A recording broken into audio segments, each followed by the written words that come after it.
the idea of SIID just started to formulate back in 2019.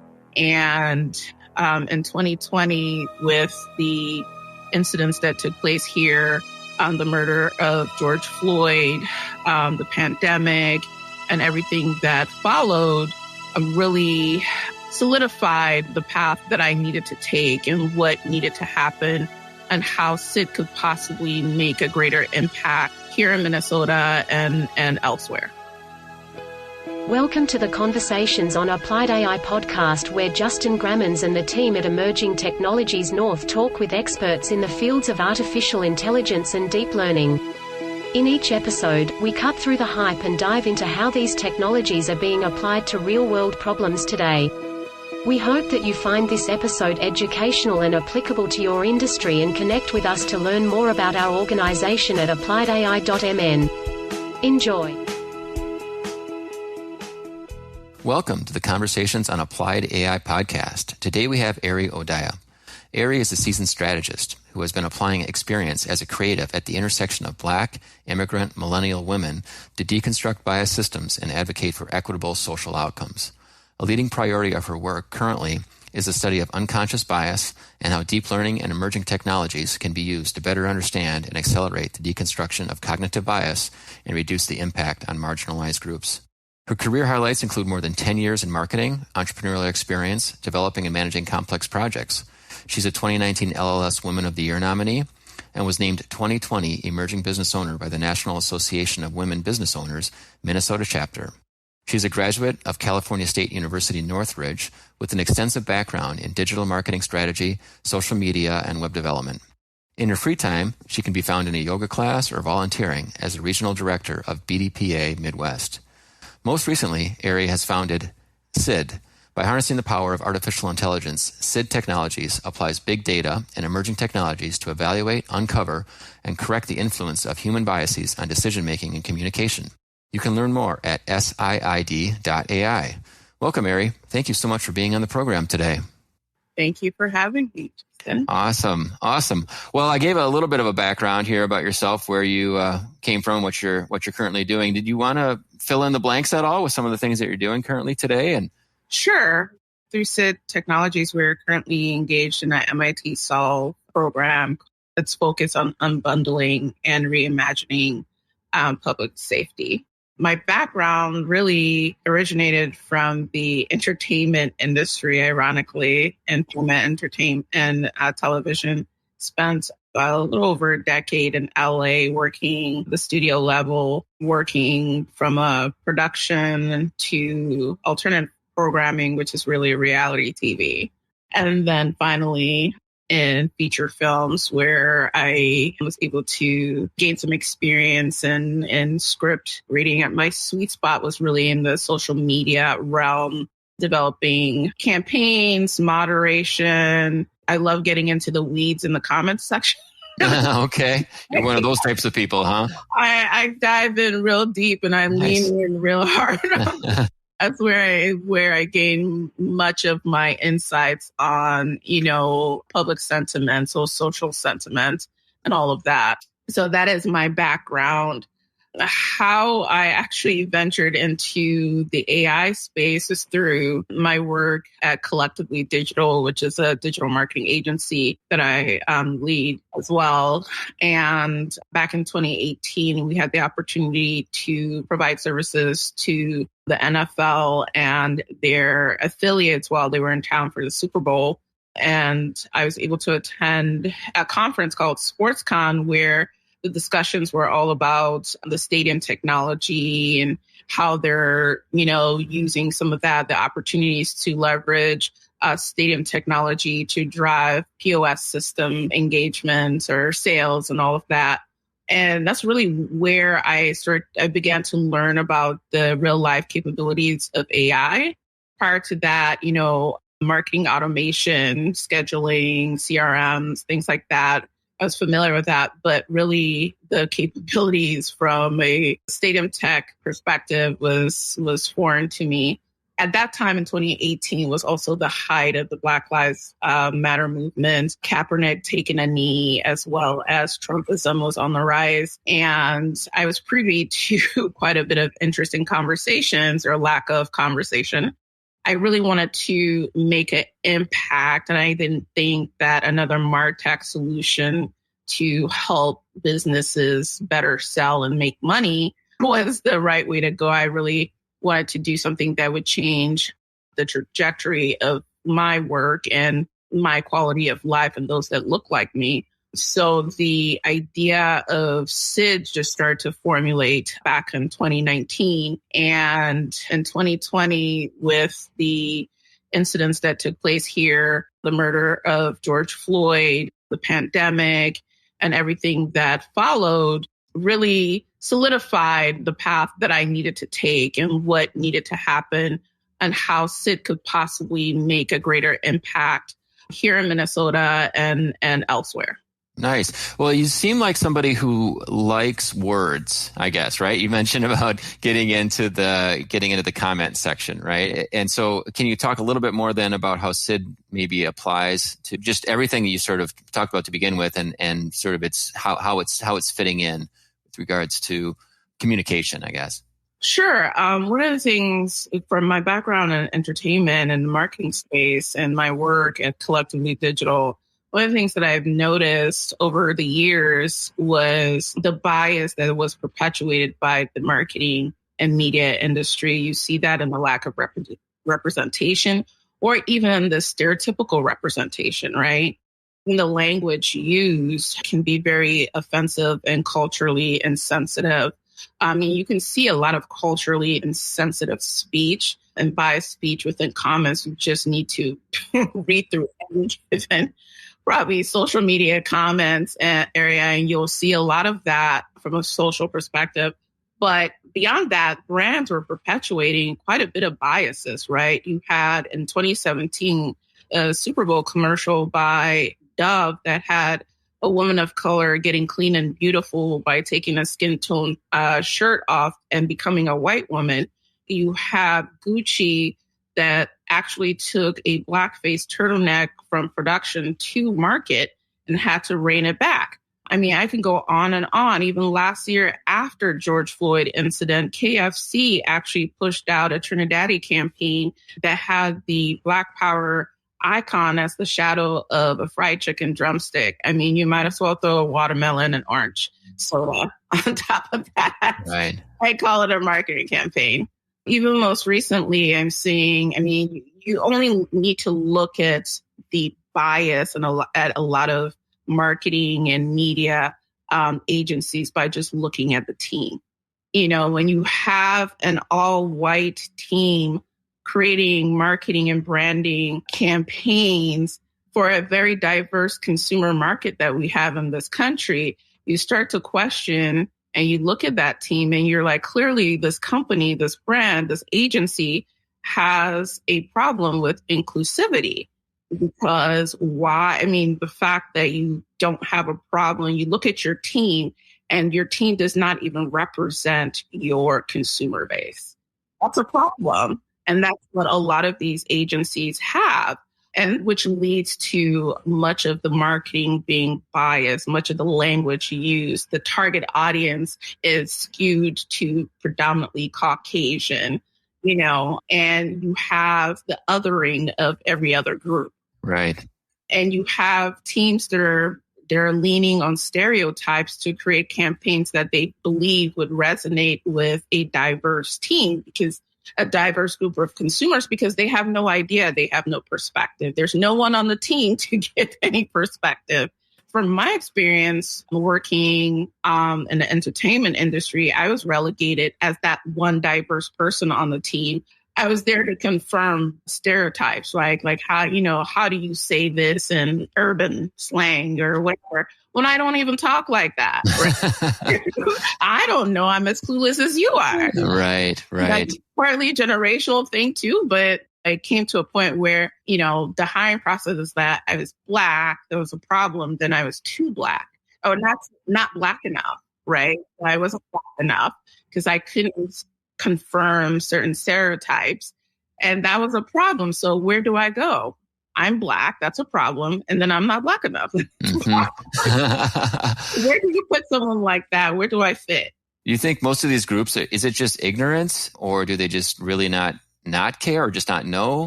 What's your sense? Okay. Oh, they know. I think it's part of the challenge in this country and in many spaces to have real conversations around biases, right? And acknowledge that there's bias, acknowledge that we all have them and they influence our decision making. When you see teams that are predominantly, if not all white, then you wonder, what is the decision making of the HR manager, the hiring managers? What are those decision making process that prevents, you can't tell me there isn't a qualified person of color out there that they could hire. Absolutely. Right. Yeah. So it's throughout the organization typically. Right. So it comes down to conscious bias because we're leaning on unconscious bias because it's safe. And what is hard for us to admit as human beings is that we are consciously biased, that we have hate in us, that we make these decisions based on hate and fear. And that is a conversation no one wants to have because there's this fear around, oh, well, I may be labeled a racist and all those things. And I say, so what? Now you know. Right. Now you know you're making racist decisions. Now correct yourself. Like with awareness comes the opportunity for you to correct and make changes. Without admitting there's a problem and bringing awareness to the problem, we can't make any changes. And that's kind of where I personally see Minnesota specifically is this Minnesota nice, where we don't want to address the elephant in the room, right? We don't want to come to terms with who we are. And therefore, we don't change. Therefore, we have a human being on the streets of Minneapolis being murdered in broad daylight, right? On camera. And that is our fault. As Minnesotans, that is on us because we allowed this to happen. We allowed it because we're Minnesota nice. We're not going to say anything. We're going to turn our face away. We're going to close our ears and pretend nothing wrong is happening when literally human beings are being murdered on the streets. That's sad. I agree. I agree with everything you're saying here, and I commend you for trying to bring technology, I guess, into the conversation to try and help, I guess, have a third party, I guess, right? It's have a unbiased maybe opinion or view, and so we can start having these conversations.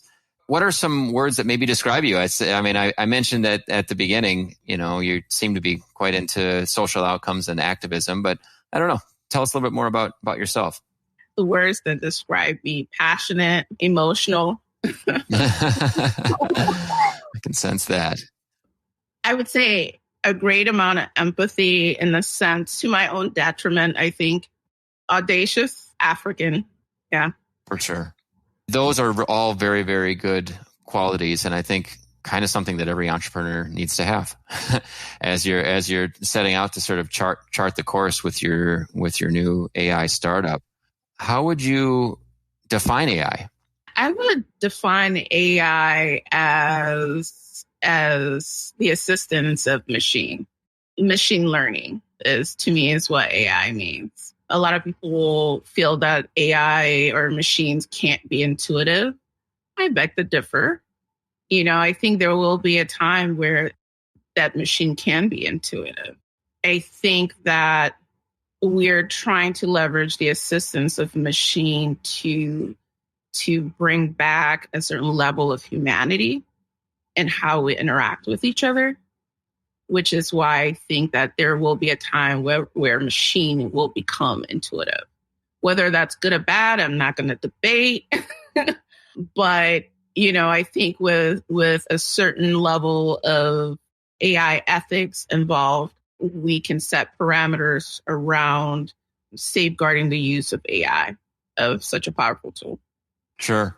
Now, I guess as you were talking, I was thinking about machine learning, right? And who trains the machines? The humans train the machines.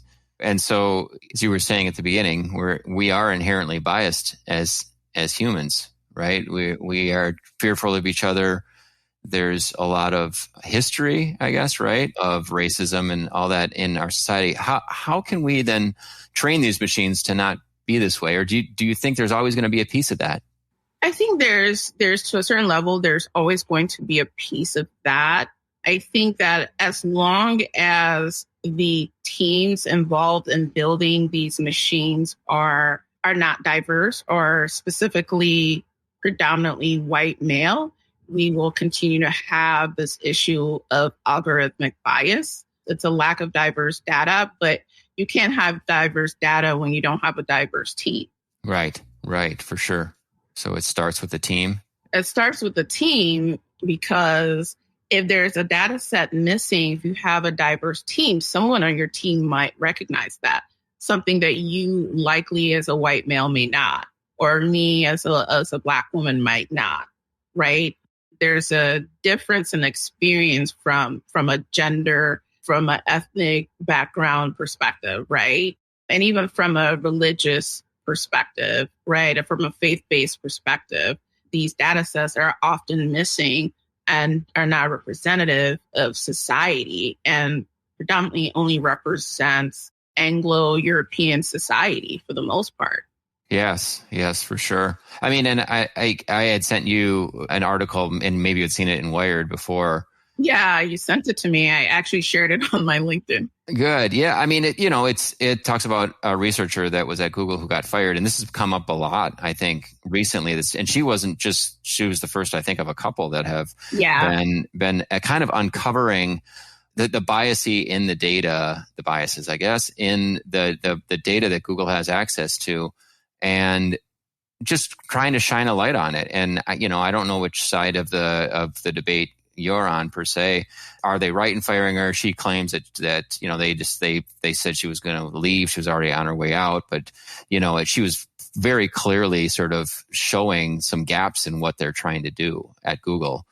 Large corporations still continue to have a say in this game. Would you agree? Yeah, I absolutely agree. I'm definitely Timnit's side.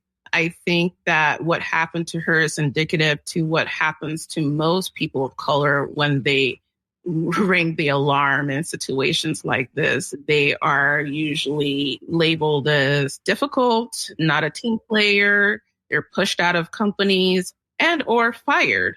And there's some kind of justification around pushing them out and not enough focus on the awareness that they're trying to bring to leadership.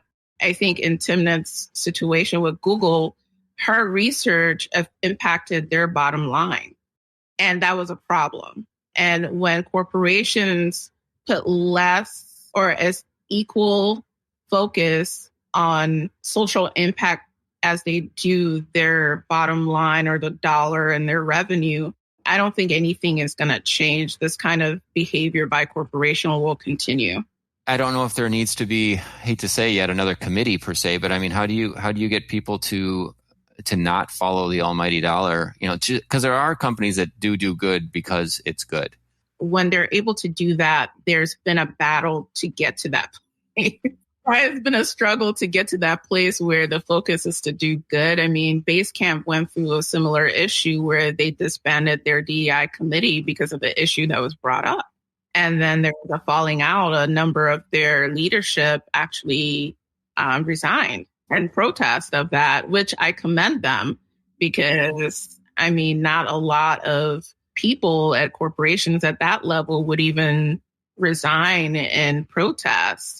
It takes us as individuals to stand up. There's strength in numbers. We continue to meekly follow along as injustices happen. How are we going to change anything? How are things going to change for people in the future, our children? This is the part of the problem. This is why racism, as archaic as the idea of hating someone or disliking someone for the sheer pigment of their skin is, this is why over 400 plus years, we've sat on this issue. I mean, it's barbaric, it's archaic, like we evolve. I mean, seriously, we're going on 2022 and we're still talking about race relations, for God's sakes. No, we got to move the ball forward. And yeah, I think your company, the fact that you're actually involved with MIT, you said, gave you, I mean, does it start in this education area, this education realm? Because it sounds like corporations aren't willing to do it. So is it through a nonprofit, through MIT, through Stanford, through all these other educational institutions, you think? We're definitely leaning on a collaboration between academia and industry. We're not going to be able to build a solution like SIID on our own. We need to collaborate. We're going to need the support of academia. We're going to need the support of corporations who deeply want to change their culture and improve the impact that their brand has on their consumers, like truly change that and make a positive impact. Those companies that are committed to that, we want to hear from them. We want to work with them. Yeah, for sure. Well, what's the day in the life of a person in your role? Oh my God. The day in the life of a startup entrepreneur like myself at the intersection of underrepresented, underestimated, underfunded is mainly work. I spend much of my time working. If I'm not working, I'm spending time with family or friends or on a yoga mat somewhere. My hope is that next year, if we're able to, and when we meet our funding milestones, that I'll be able to step back a little bit and enjoy life a little bit. I want to travel, do things, Sure. All in time, though, I guess, huh? So right now it's sort of nose to the grindstone and just keeping plugging away. You mentioned, MIT, you went through a program there. Are you in, you're still sort of getting the framework pulled together, I guess, right? There isn't anything live yet. No, there isn't anything live yet. We're still very much early stage. We're still very much research and development. Through MIT SIID's incubator, we were able to hone in on 2 use cases, one of which I think I shared with you works very similar to Grammarly. We call it the Grammarly of bias. And it's targeted at anyone that primarily the marketing, media, and HR industry, and even consumers who are looking to be more inclusive and mindful around their social media posts, emails, and all of that. So there's a use case for communication, and we have a civic use case which is in stealth mode right now. Cool. Exciting. Well, one of the things that I oftentimes think about is how can we use artificial intelligence, machine learning, to change the future of work for humans? Oftentimes people are like, I'm afraid the machines are going to take over my job, right? What am I going to do when all the computers are doing everything that I do? But it feels to me like actually what you're building with SIID is, it's a hugely net positive, I guess, right? Is there any fear? It feels like it's a technology that is collaborative with what humans already do today. Is that safe to say? Yes, that's safe to say. It's really just a solution to support what professionals are doing in HR space right now, in the marketing space, and not necessarily replace them.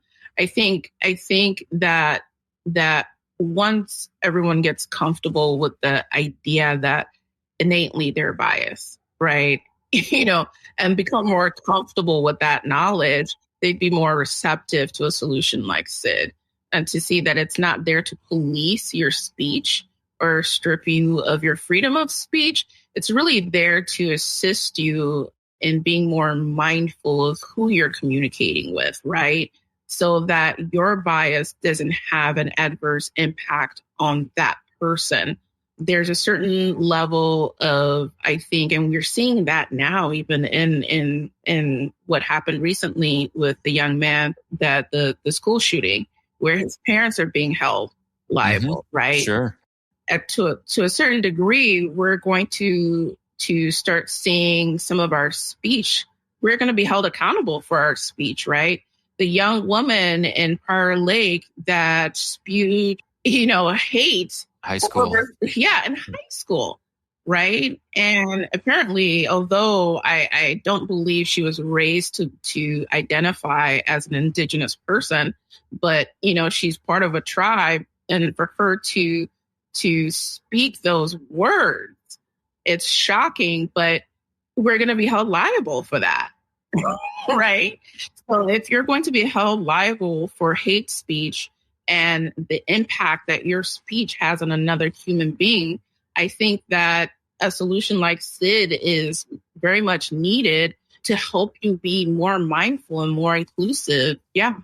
I think you're very smart with regards to attacking the marketing side to begin with, the communications and marketing side, because what business wouldn't want to market to a wider group of people properly?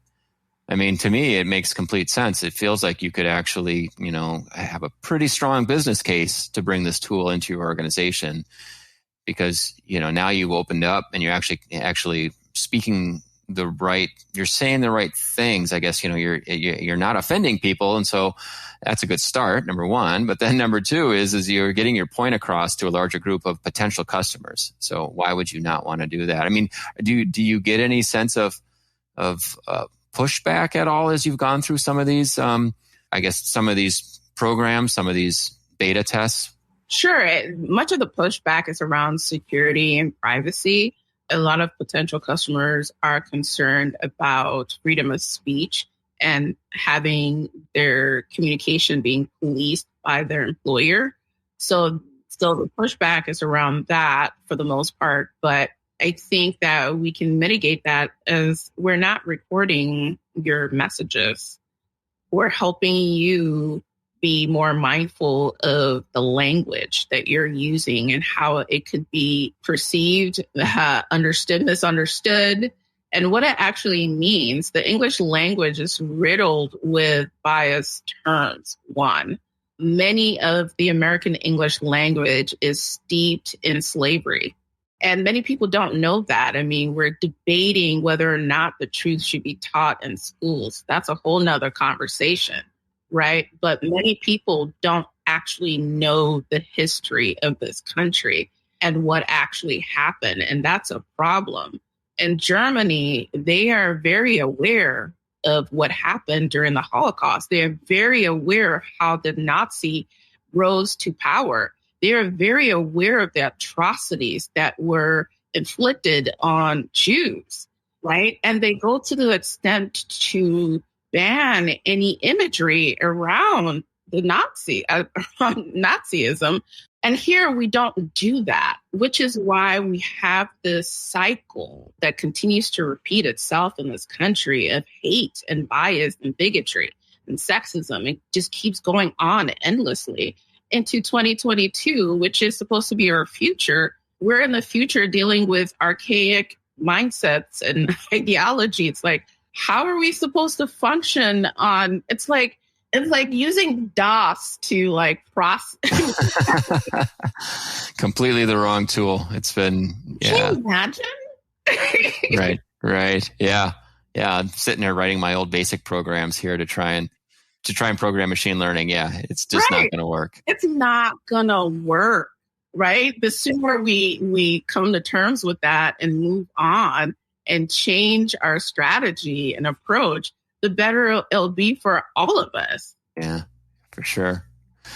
Yeah, and you touched a little bit on history, and I'm not sure if it's because Germany was in 1930, 1940, and the United States is a lot longer than that, and I think we should have learned our lesson by now. It feels we should have learned our lesson years ago. But we fail to teach that lesson. I agree. Do you have a favorite book that you've read, just on any topic? I don't have much time for leisure reading, unfortunately, but I do have a list of my top 3 that I want to read next year is the 1619 Project by Nicole Hannah-Jones, Quiet by Susan Cain, and Invisible Woman, Exposing Data Bias in the World of Design, a World of Design by Men by Caroline. I'm going to butcher her last name here, but Perez. It's Corrado Press. I'm sorry. Yeah, no. I'll be sure and find these books and put them in the notes below or inside the podcast meeting notes. So it'll be great. As you were talking about bias, there's actually a book out there called Weapons of Math Destruction. Yeah, I've heard of that. It's pretty good. And I don't have the physical book, but I listened to the audio one. And yeah, it's really good. It's read by the author. I forget her name, but she touches on all these types of things where it's basically, you kind of are looking for data that you want to find. Right.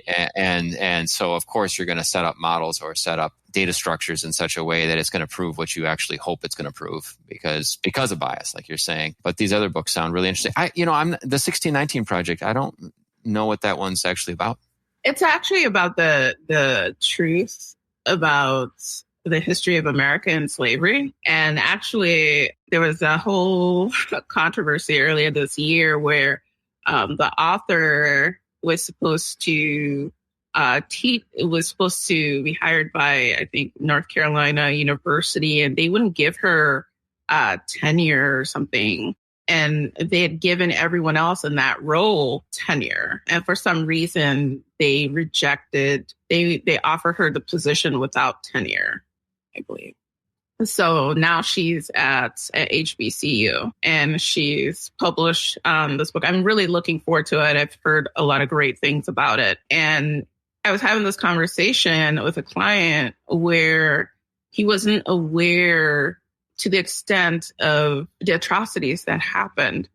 He kind of glazed over some of it like, well, it's, it can be compared to this. I'm like, well, slavery happened in other places too, and and that's the argument, right? It's like America is not alone in this, but America is the only place where slavery was commercialized, right? In a sense that Jamaica, the island of Jamaica and the Caribbean islands were like, for the most part, farms. Human beings were farmed, broken mentally, broken physically, and farmed to the point that it didn't matter if it was a son impregnating his mother or a father impregnating his daughter. They were forced to do that to produce another human being to be sold.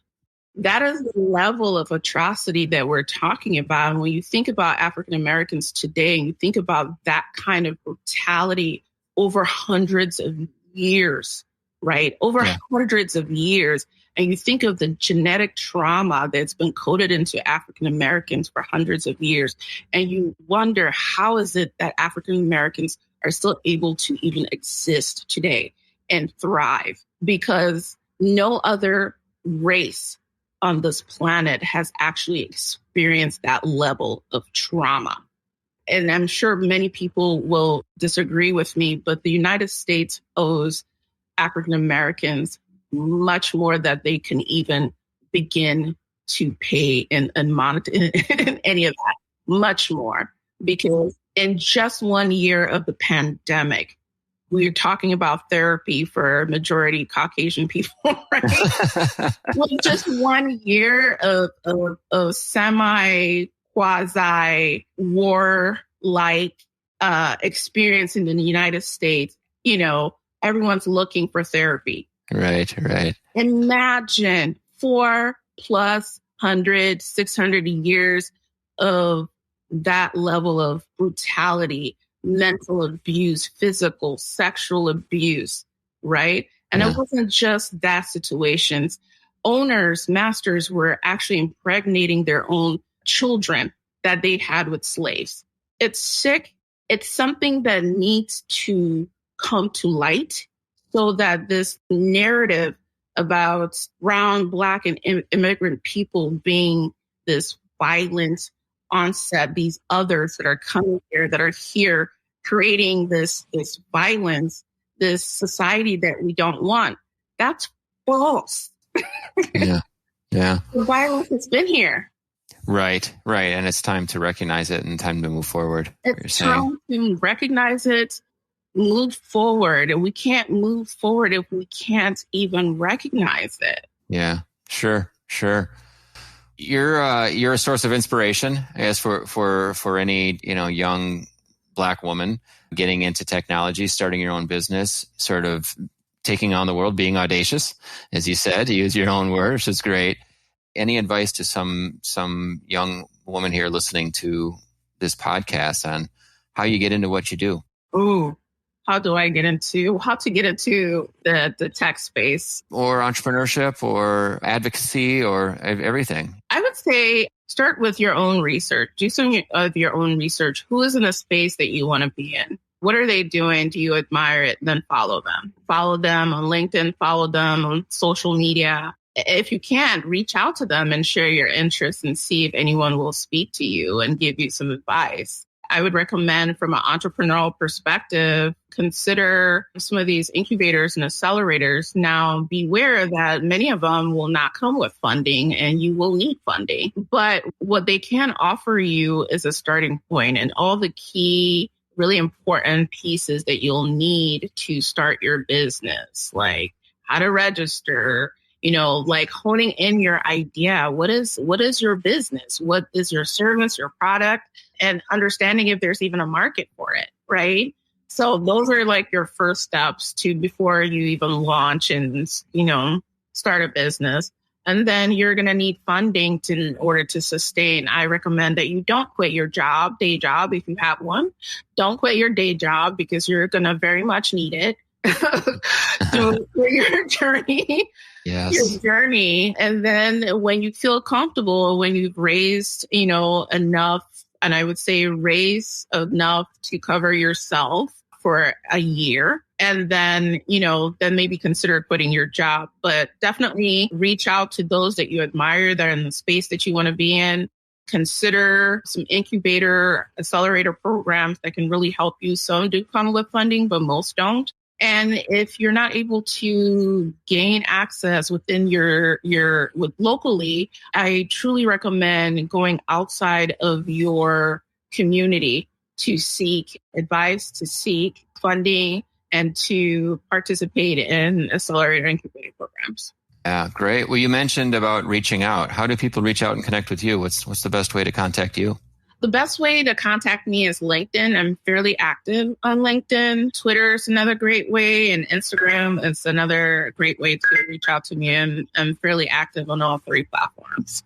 That's great. Well, I'll be sure to include links again up to you on LinkedIn and Twitter as well. Any other topics or conversation or things that I didn't cover really here as we've discussed? I just noticed in that Wired article that they did not link to Timit's website, which I found very interesting because they linked to everything else. Oh, wow. Which made me wonder, is this Wired, they embed with Google? Why did they not link to her website? That's a great question. I don't know. So the bias continues, like you said. I mean, it's just... I'm just curious. They link to everything else but her website. If you're going to write about me, that's kind of the main focus of the article. Why wouldn't you link to the website? Right. It's just something I noticed, and I was just like, I really admire you for what you're doing, Eri, and it takes a lot to be an entrepreneur. It takes a lot to be an entrepreneur in the technical space, for sure. But, to do it, day in and day out, and especially in such an area where I believe there's strong need, right? I think you've got a lot of, again, like I say, just from a social standpoint, SIID has got a lot of opportunity ahead of itself. And I wish you all the best. I'm hoping that through this podcast, through these incubators, through I know you're doing all sorts of pitches and everything like that you're able to reach the funding goal that you want to reach. Thank you. Yeah, and as you know, we're looking for a CTO, so we'll be definitely tapping your support around that. Good. Yeah, I know. I'd love to have you back on again in the future and get a chance to hear how things are progressing. Yes, absolutely. Awesome. Well, I appreciate the time, Eri, and we'll definitely keep in touch. Thank you. You've listened to another episode of the Conversations on AppliedAI podcast. We hope you are eager to learn more about applying artificial intelligence and deep learning within your organization. You can visit us at AppliedAI.mn to keep up to date on our events and connect with our amazing community. Please don't hesitate to reach out to Justin at AppliedAI.mn if you are interested in participating in a future episode. Thank you for listening.